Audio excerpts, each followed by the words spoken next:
Hey, my name is Shawnshawn. I sell art on Shawnshawn.co and today we're going to review Wrath of Man. So Wrath of Man is a film by Guy Ritchie. Film hour and 59 minutes. It's pretty good timing.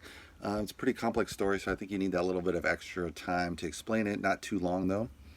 Actors are Jason Statham as H, Holt McHaney as Bullet, Josh Hartnett is Boy Sweat Dave, and those are kind of the three guards of this bank company. Scott Eastwood plays Jan, one of the bank criminals, the heists, and Jeffrey Donovan plays Jackson, who's the lead heist guy.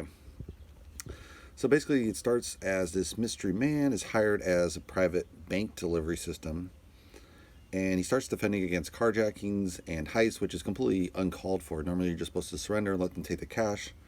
And so people are kind of like, what's with this guy? Why is he such a superhero kind of? And at the same time, you have this master bank robbing crew kind of slowly going head to head with this guy as they plan bigger and bigger heists, and they plan finally their last master heist to get out of the game. So let's look at the analysis. If I can scroll down here. Of course, this isn't going to work well.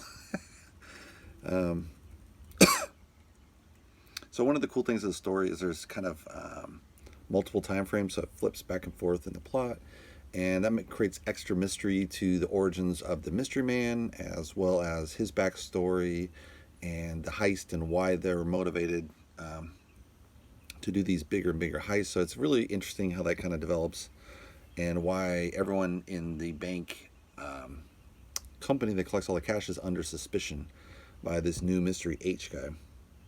It has Jason Statham. He's not using any of his karate skills, more or less martial arts. He's using mostly just shooting techniques, a little bit of basic fighting, so that's kind of interesting as well. Jason Statham was in several of Guy Ritchie's earlier films as well, so he's just, they've worked together really well. It's a classic kind of Guy Ritchie type of film with a little bit slower unfolding than his earlier films. Less camera pizzazz than his earlier films. I kind of like the real camera pizzazz experimentation he was in the very first films like Snatch or Lock, Stock, and Two Smoking Barrels. It's a little more traditionally shot here with camera. It's fine. Doesn't distract, but it was kind of, I like those camera movements in the earlier shots. There's a great mystery in the story, which is unusual, I think, for a bank heist, because normally bank heists are pretty linear in storytelling, so you kind of know where it's going the whole way. And this way you don't really know who this mystery H is and why he's investigating the bank and why he's there and who these bank robbers are. So it has a lot of great mystery, and you get to see and who's the inside man as well at the bank. So that's kind of becomes very interesting, I think. Great untelling of a tale. The inside man really isn't revealed till like Act 2 as far as there is an inside man, and then Act 3, deep in Act 3, then you kind of find out who it is. So it's really interesting that that kind of plays out, and also, oh, there's an inside man. Well, what's this about, right? So that's kind of a really cool mystery that's inside of the story. It's interesting how the lead hero kind of starts as a small hero, and he converts to this big villain in a way. So it's just kind of an interesting evolve of the main character.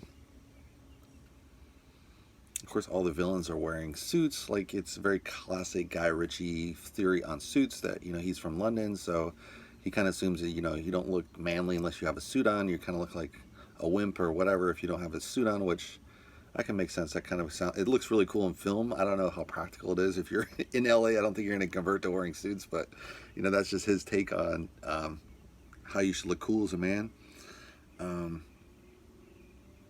Let's see what else here. The other good point is there's no real side romance. There are kind of side girls on the side that are the wife and the girlfriends and whatever of the villain or the lead hero, but they don't get in a way of the story. A lot of stories, they kind of have this romance tacked on so that you sell it more to girls. It's just a classic guy film. You don't really appeal to women, so it's fine. I like that. It's just, pure and simple. They are a little bit of element there, but it's just kind of these hard-ass guys with their wives, and they don't really distract from the story, which I like a lot. It's also interesting to see the insidious greed kind of overtakes the values of these soldiers that are part of the bank robbers. So it's interesting how money is corrupting people, and also the people inside of the bank, because they're always surrounded by this cash, and it just seems like that's an easy way to get rich. And why aren't they getting rich? Why are they just getting paid, these hourly wages, and they can just, if they steal enough money, they could get out of the game, right? So there's kind of like that interesting play of how money corrupts everyone. And it's also great, the master villain behind all of the precision movements is really cool, and he's brutal, he's ruthless. At the same time, he's very fair-minded as far as he pays off people for good quantity. So that's kind of interesting. Overall, I think it's a pretty good film from Guy Ritchie.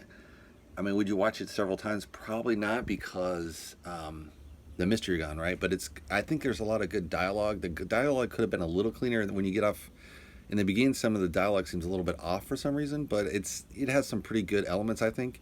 And yeah, overall, I think it's pretty cool. I'd recommend it. Give me a thumbs up. If you'd like to subscribe, you can subscribe below. And I'll see you on the next movie review. Thanks for watching, guys.